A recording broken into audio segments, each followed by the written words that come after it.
Find out what Rani Mukerji likes to eat, who is her favorite cook, and how she manages to keep herself, well, on and off fit. All this and much more on today's episode of Bollyfood.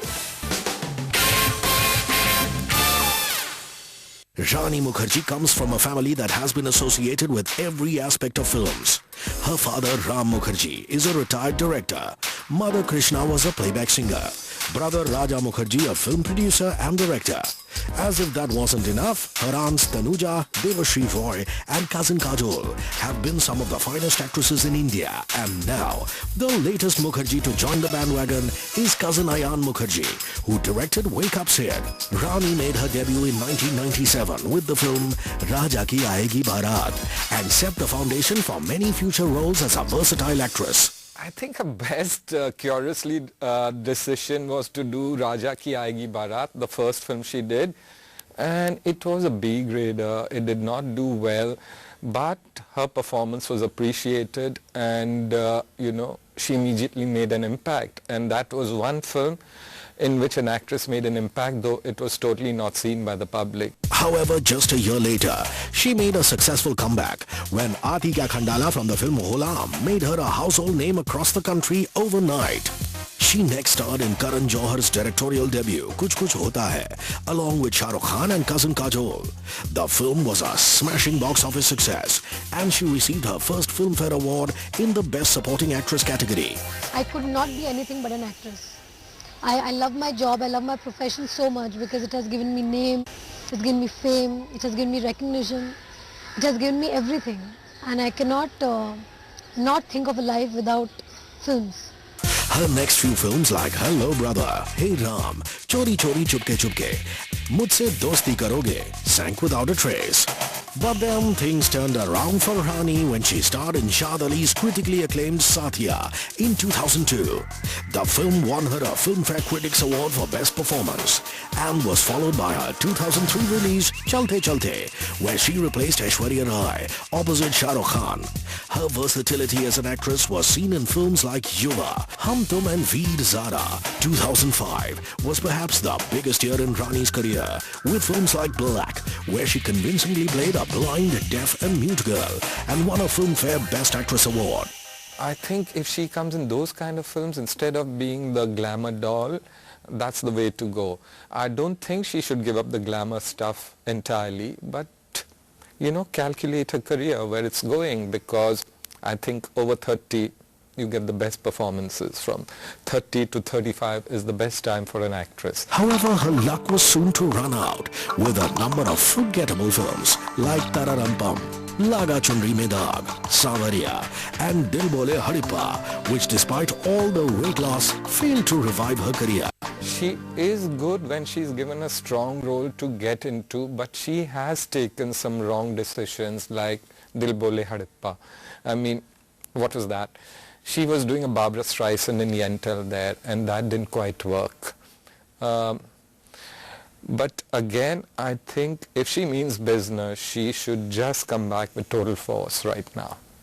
The only saving grace in the recent past has been No One Killed Jessica, where she played a fictionalized, tough-talking reporter investigating the Jessica Lal murder case.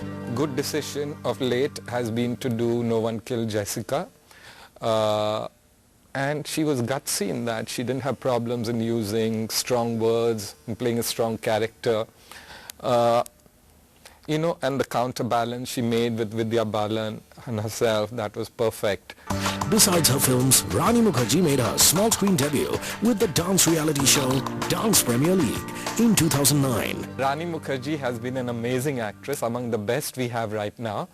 And I think she should be doing many more films, she should be more visible, and she should not carry her personal problems, if there are any, towards her career.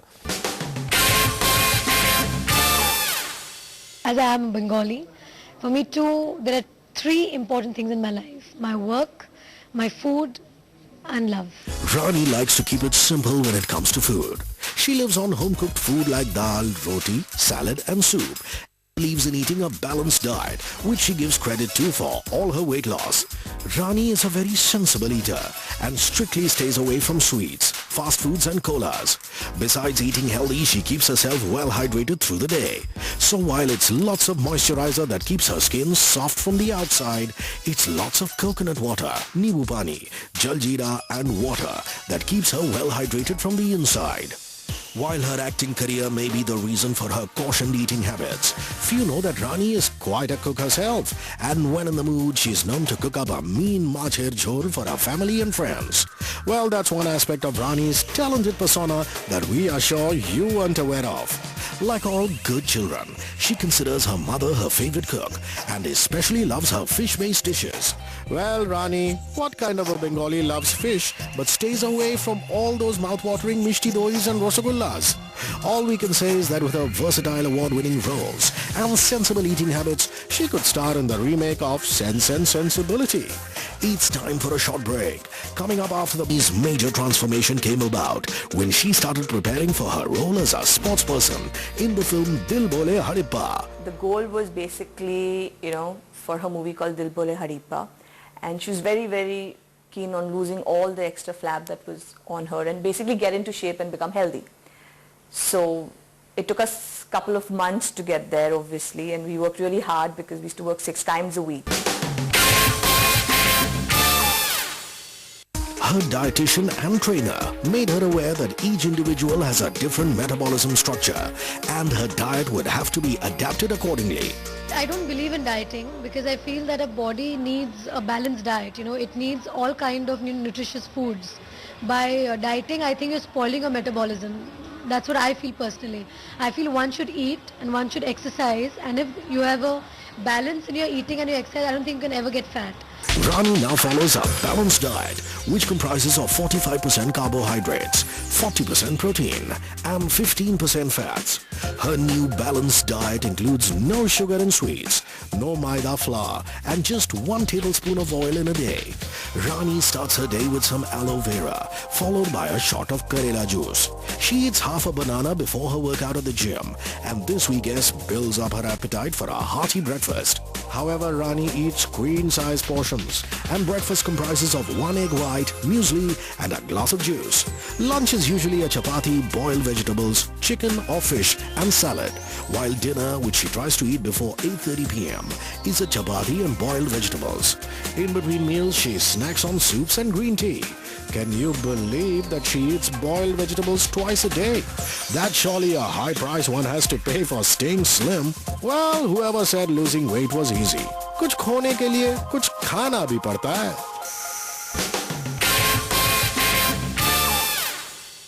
At her peak, with back-to-back hits like Black, Hum Tum and Kabhi Alvida Na Kehna, Rani was known to have charged as much as 3 crore rupees per film.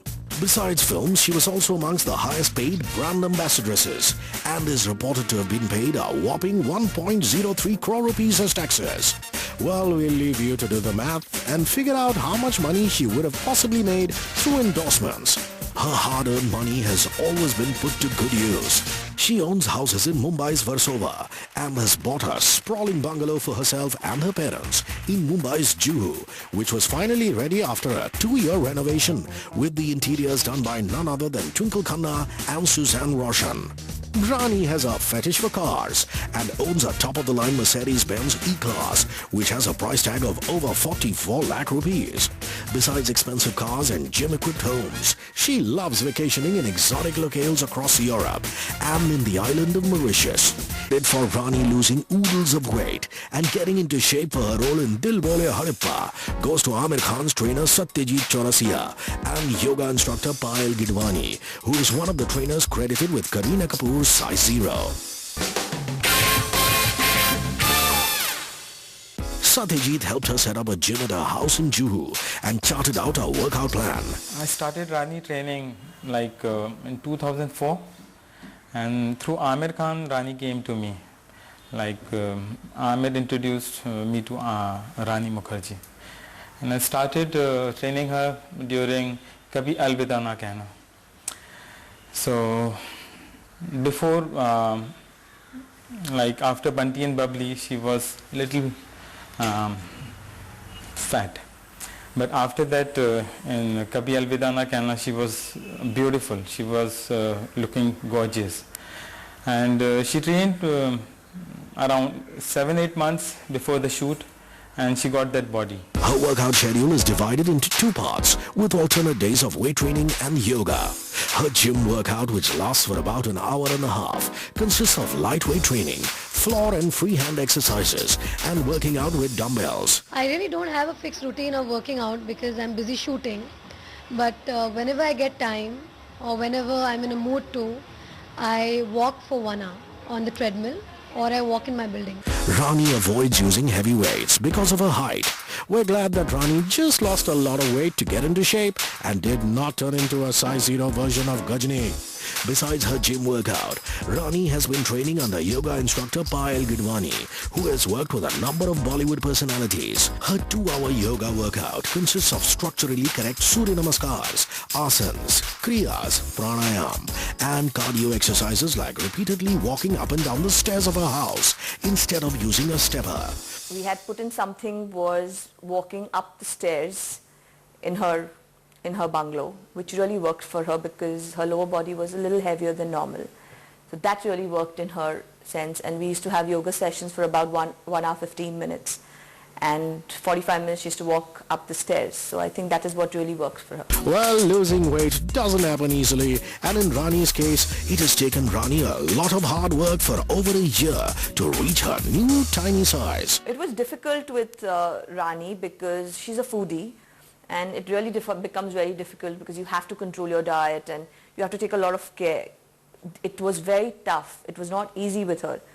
In the case that I think for her it was difficult because you had to be very disciplined with what you ate, very disciplined with working out 6 times a week. Sometimes it would be 7, but she was very cooperative. She never gave up. The homely Rani Mukerji likes to keep her food simple and is known to avoid eating out much. However, when she does, she is known to frequent the famous Mughalai restaurant Delhi Darbar and the seafood specialty restaurant Ghazali, which has quite a following amongst Bollywood celebrities. Rani likes her Bombay duck fried. She freaks out on the crab tandoori. And then she likes a clam masala. Clam masala, basically it's a shellfish. It's made with coconut and garam masala and all those things. It's a very shellfish preparation. It's a semi-gravy kind of. So she likes these 3-4 kinds of dishes of ours. And she fixes it mainly on the crab tandoori. Let's go and check what the chef at Mumbai's famous Ghazali restaurant has in store for us today. On today's episode of Bollyfood, we are going to show you how to make one of Ghazali's signature and Rani Mukerji's favorite dishes, Bombay duck, which is locally also referred to as bombil fry. The key ingredients required to make this dish are Bombay ducks or bombil. We will use lime juice, turmeric, chili powder and salt to marinate the Bombay duck. We use refined flour to coat the fish before deep frying it. The Bombay duck retains a lot of water, so it's important to slice a few slits in the fish and keep it under a heavy weight like a stone so that all the excess water squeezes out. Once this is done, the fish is ready to be marinated and then deep fried. It's important that you fry the fish till it gets a nice golden hue and is crispy. Once ready, we drain out the excess oil and the crispy fried Bombay duck is ready to serve with our specialty, fresh green chutney. The key ingredients in this dish are fresh Bombay duck or bombil, lime juice, chili powder, turmeric, salt, refined flour, oil. Marinate the Bombay duck with lime juice, chili powder, turmeric and salt. Coat the marinated Bombay duck with refined flour. Deep fry the marinated and flour-coated Bombay duck in a deep pan. Fry the fish till it gets a nice golden hue and becomes crispy. Drain out the excess oil and serve the Bombay duck with fresh green chutney. Before we say goodbye, let's have a quick roundup of how Rani Mukerji keeps herself fit and healthy. Her diet plan is planned, keeping her metabolism in mind. She follows sensible eating habits like avoiding oil and junk food and eating dinner before 8:30 p.m. She works out for about 2 hours every day and alternates her workout. So if you want to lose oodles of weight like Rani, then make sure you follow her footsteps. That's all for today's episode of Bollyfood. We'll see you next week when we get you tips on our healthy